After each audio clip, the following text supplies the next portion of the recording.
Hi, everybody. I'm here at Children's National Medical Center in Washington, D.C., visiting with some kids being treated here all the time for asthma and other breathing problems. Often these illnesses are aggravated by air pollution, pollution from the same sources that release carbon and contribute to climate change. And for the sake of all our kids, we've got to do more to reduce it. Earlier this month, hundreds of scientists declared that climate change is no longer a distant threat. It has moved firmly into the present. Its cost can be measured in lost lives and livelihoods, lost homes and businesses, and higher prices for food, insurance, and rebuilding. That's why last year I put forward America's first climate action plan. This plan cuts carbon pollution by building a clean energy economy, using more clean energy, less dirty energy, and wasting less energy throughout our economy. One of the best things we can do for our economy, our health, and our environment is to lead the world in producing cleaner, safer energy. And we're already generating more clean energy than ever before. Thanks in part to the investments we made in the Recovery Act, the electricity America generates from wind has tripled. And from the sun, it's increased more than tenfold.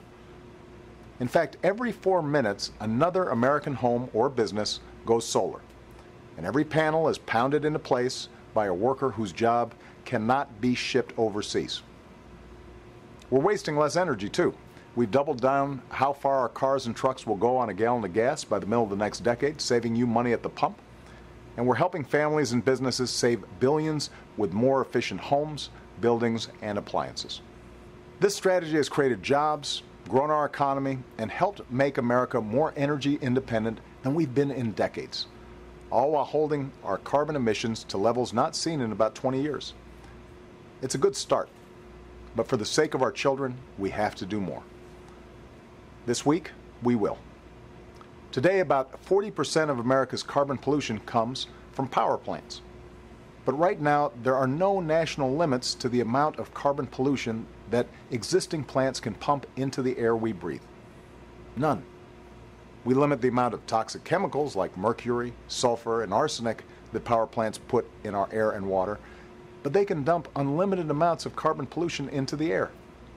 It's not smart, it's not safe, and it doesn't make sense. That's why a year ago, I directed the Environmental Protection Agency to build on the efforts of many states, cities, and companies and come up with common sense guidelines for reducing dangerous carbon pollution from our power plants. This week, we're unveiling these proposed guidelines, which will cut down on the carbon pollution, smog, and soot that threaten the health of the most vulnerable Americans, including children and the elderly. In just the first year that these standards go into effect, up to 100,000 asthma attacks and 2,100 heart attacks will be avoided, and those numbers will go up from there. These standards were created in an open and transparent way with input from the business community. States and local governments weighed in too. In fact, nearly a dozen states are already implementing their own market-based programs to reduce carbon pollution, and over 1,000 mayors have signed agreements to cut their city's carbon pollution. So the idea of setting higher standards to cut pollution at our power plants is not new. It's just time for Washington to catch up with the rest of the country. Now, special interests and their allies in Congress will claim that these guidelines will kill jobs and crush the economy. Let's face it, that's what they always say. But every time America has set clear rules and better standards for our air, our water, and our children's health, the warnings of the cynics and the naysayers have been wrong. They warned that doing something about the smog choking our cities and acid rain poisoning our lakes would kill business. It didn't. Our air got cleaner, acid rain was cut dramatically, and our economy kept growing.